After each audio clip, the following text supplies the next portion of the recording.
Bonjour à tous et bienvenue sur Affaires courantes. Aujourd'hui, on va décortiquer une histoire complètement folle. Une histoire où un simple match de football a viré à la crise des temps.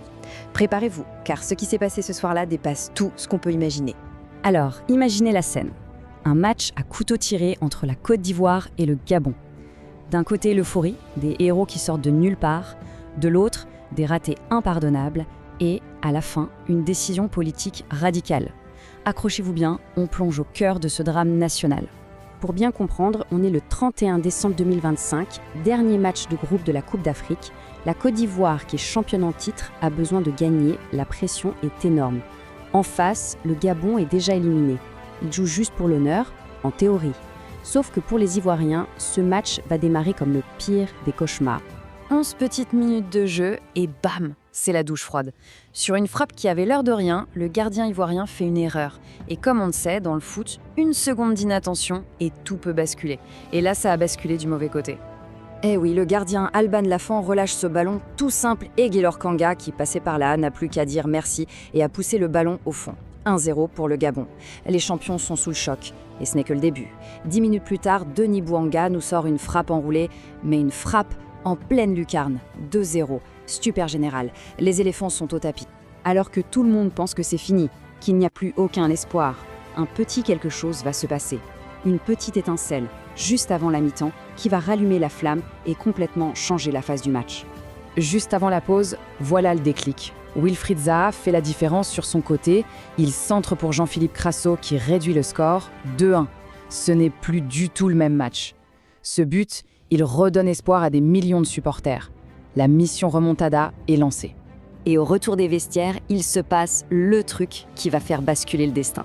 Le Gabon a l'occasion de plier le match. Clenche Loufilou et seul le but est grand ouvert et il tire à côté. Non mais incroyable, c'est le genre d'occasion en or qui, quand on la rate, on s'en souvient toute sa vie. Et c'est là que la chance a choisi son. Donc d'un côté, on a une erreur monumentale. Et de l'autre, un coup de génie de l'entraîneur ivoirien. Il sent que le vent tourne, il fait entrer du sang neuf. Il ne le sait pas encore, mais il vient de lancer sur le terrain les deux héros de toute une nation. On entre dans les dernières minutes du match. La tension est juste irrespirable. La Côte d'Ivoire pousse, le Gabon défend comme il peut. Le temps défile. Et c'est précisément là que la magie va opérer. On est à la 84e minute. Corner pour les Ivoiriens. Le ballon arrive dans la surface et qui s'élève plus haut que tout le monde, Evan Guessant, l'un des nouveaux entrés. Il met un coup de tête surpuissant et c'est au fond. 2-2, l'égalisation, c'est la folie pure dans le stade. Le stade est en feu, mais ce n'est pas encore terminé. On joue le temps additionnel. Dernière minute, peut-être la dernière chance. Un centre vient de la gauche. Et qui est à la réception? L'autre remplaçant, le jeune de 19 ans, Bazoumana Touré. D'une tête plongeante magnifique, il propulse le ballon dans le but. 3-2 pour la Côte d'Ivoire. Le stade explose, c'est l'irrationnel.